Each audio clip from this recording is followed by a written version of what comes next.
నాగపూర్ వన్డేలో team India దుమ్మురేపింది. All round షోతో కుమ్మేసింది. T20 series గెలిచిన జోష్ను కొనసాగించింది.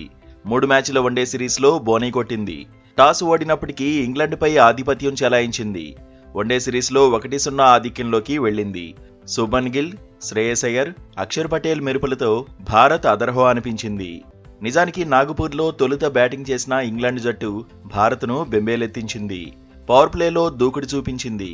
అయితే అగ్రెసివ్గా ఆడిన సాల్ట్ రనౌట్ కావడంతో సీన్ మారింది. ఆ తర్వాత భారత బౌలర్లు టాలెంట్ చూపించారు. రెగ్యులర్గా వికెట్లు తీశారు. ఇంగ్లాండ్పై ఒత్తిడి పెంచారు. కాన్ఫిడెంట్గా బౌలింగ్ చేశారు. మిడిల్ ఓవర్లలో బట్లర్, బేతెల్ మాత్రం నిలకడగానే ఆడారు.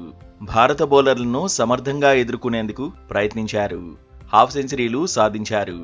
చివర్లో జఫ్రా ఆర్చర్ కూడా పర్వాలేదనిపించాడు. దీంతో ఇంగ్లాండ్ 248 పరుగులు చేయగలిగింది.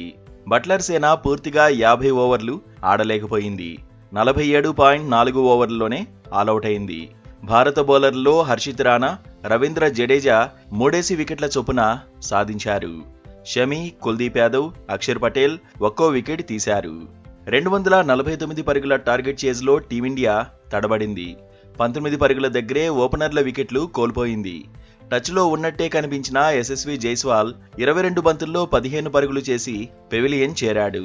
కెప్టెన్ రోహిత్ శర్మ నిరాశపరిచాడు. ఎక్కువసేపు క్రీజ్లో ఉండలేకపోయాడు. 7 బంతులు ఎదుర్కొని 2 పరుగులు సాధించాక పెవిలియన్ చేరాడు. ఈ దశలో శ్రేయస్ అయ్యర్ తగ్గేదే లేదన్నాడు. బ్యాట్తో చెలరేగిపోయాడు. మరో ఎండ్లో శుభ్మన్ గిల్ నిలకడగా బ్యాటింగ్ చేశాడు. శ్రేయస్ అయ్యర్ మాత్రం టీ20 ఫార్మాట్ మాదిరిగానే ఆడేశాడు. హాఫ్ సెంచరీ ఫినిష్ చేశాడు. 3వ వికెట్కు 94 పరుగులు జోడించాక శ్రేయస్ అవుట్ అయ్యాడు. అయ్యర్ 36 బంతుల్లోనే 59 పరుగులు కొట్టాడు. యంగ్ ప్లేయర్ ఇన్నింగ్స్లో 9 ఫోర్లు, 2 సిక్సర్లు ఉన్నాయి. ఆ తర్వాత శుభ్మన్ గిల్ జోరు చూపించాడు. హాఫ్ సెంచరీ సాధించాడు. అక్షర్ పటేల్ కూడా అంచనాలకు తగినట్టుగా ఆడేశాడు. ఇంగ్లాండ్ బౌలర్లపై ఎదురుదాడి చేశాడు. చూస్తుండగానే హాఫ్ సెంచరీని పూర్తి చేసుకున్నాడు. 52 పరుగులు చేశాక అక్షర్ పటేల్ పెవిలియన్ చేరాడు. శుభ్మన్ గిల్ 87 పరుగులు చేసి అవుట్ అయ్యాడు. ఆ తర్వాత మరో వికెట్ పడకుండా పాండ్యా, జడేజా టార్గెట్ను ఫినిష్ చేశారు. దీంతో 4 వికెట్ల తేడాతో టీమిండియా గెలిచింది.